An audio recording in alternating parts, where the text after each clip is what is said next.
I'm Amelia Finn. I'm a university student at the University of Exeter.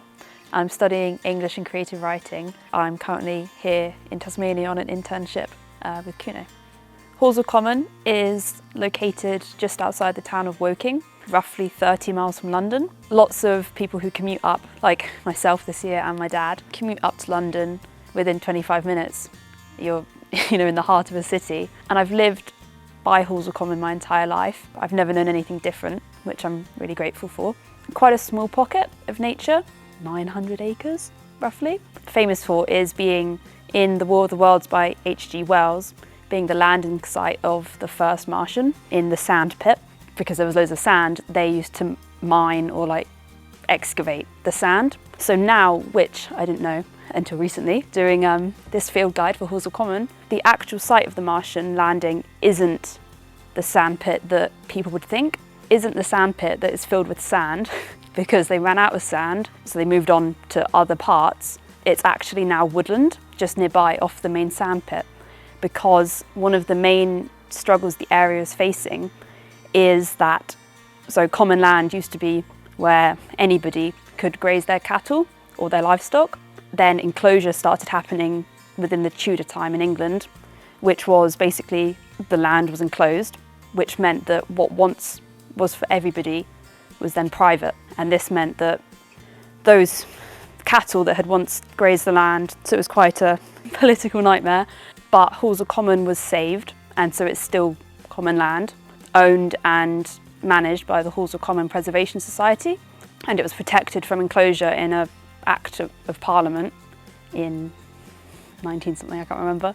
And basically what once was all heather, once people no longer need to graze cattle for a living, they all moved out, and the fauna that the cattle had once eaten to survive, basically outcompeted with the heather, and it became woodlands.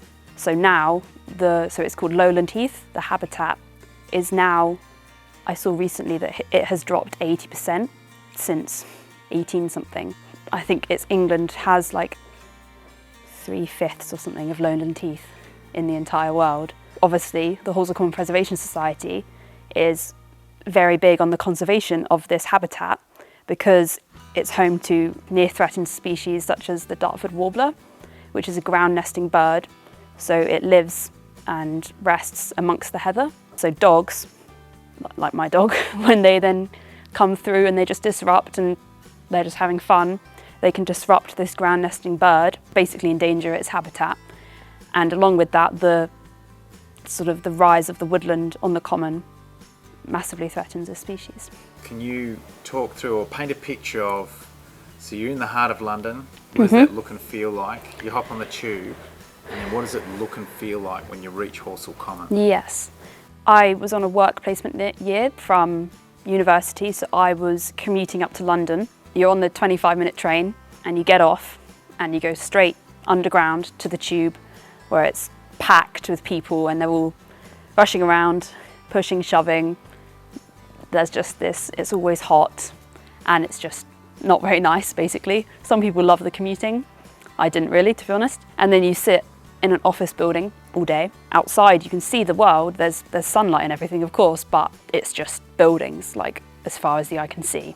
As someone who had grown up literally with, when I look out my bedroom window, it's the common, it was quite hard. I've never, even down in Exeter, there's always been fields nearby, but it felt quite like a juxtaposition between the two.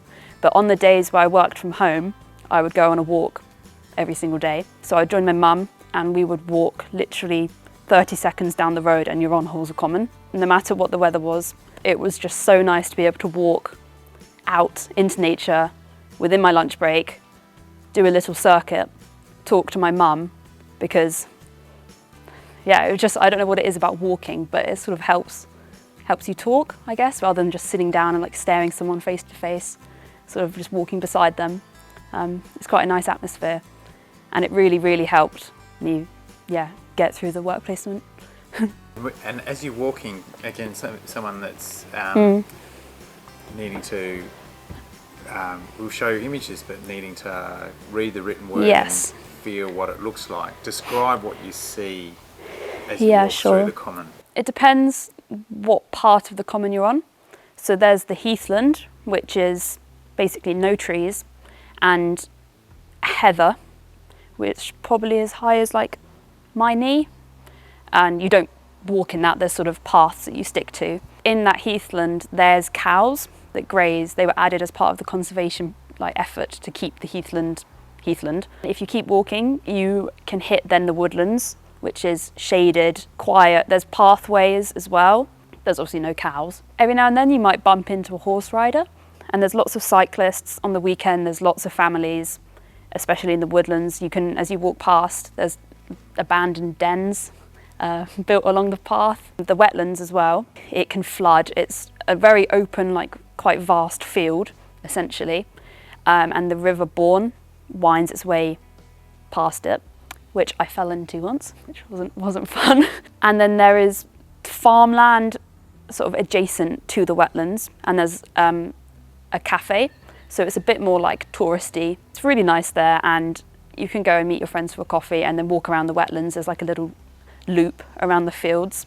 And then there's McLaren Park. They bought the land, they've built their headquarters on it. As part of the agreement with Horsell Common Preservation Society, they had to make part of the land accessible because it's common land. So there's paths, there's benches, which my friends and I, we used to go. We would cycle around the common and we would get to McLaren's Park, stop, sit on the benches and have a lunch.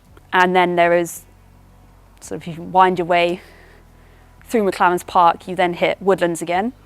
And if you keep going, you hit the sandpit.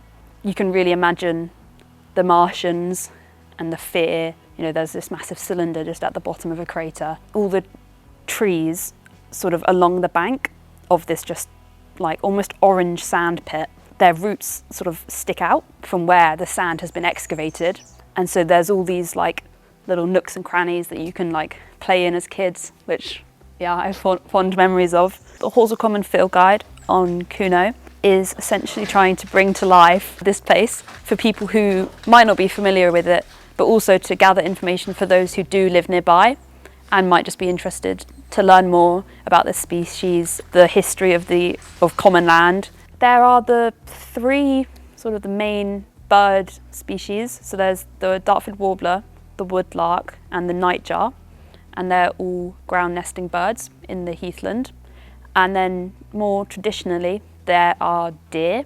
For example, the other week a deer somehow got into our back garden and was just eating our rose bush, which my parents weren't very impressed about. There's also foxes. There's quite a few foxes around. We have one that sunbathes out the back of our house, and it's almost like something out of a photograph, to be honest. You can see badgers sometimes. I have only seen three living badgers in my life. One was not in Horsell, and the other one was driving down my lane and sort of just then disappeared again into the woods. I do love badgers. I wish I had seen more. I just love how Horsell Common gives people the opportunity to escape from this busy world and sort of step into a tiny pocket of nature, even if it was just for an hour. I think it's just so important that pockets of nature such as Horsell Common gain the recognition they deserve. They're so important for people's health and just in terms of the wildlife and the habitats that they support. So I feel like the people who get involved will be helping boost and empower others to share stories of similar areas.